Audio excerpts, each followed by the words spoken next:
what we call pain, P-A-I-N, pain, or like it hurts. What we believe and what I've found in my experience is that people buy for their reasons, not the salesperson's reason. And usually people make their decisions emotionally, and then later, after the fact, they justify them intellectually.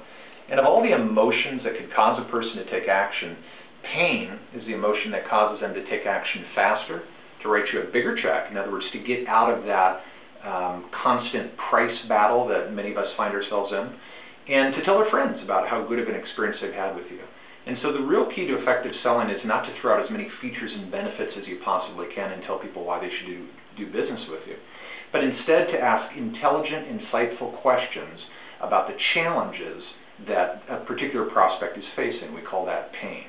And so we work very hard in the Sandler world on the right questions to ask, because the reality is it's not so much what I have to say which is going to make the deal.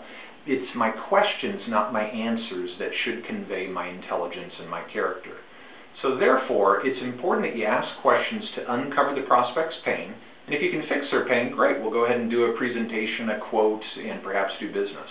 But if I can't find any pain that you're experiencing that, in fact, I can fix, I shouldn't do a quote, I shouldn't ask for your business. So it's all about pain.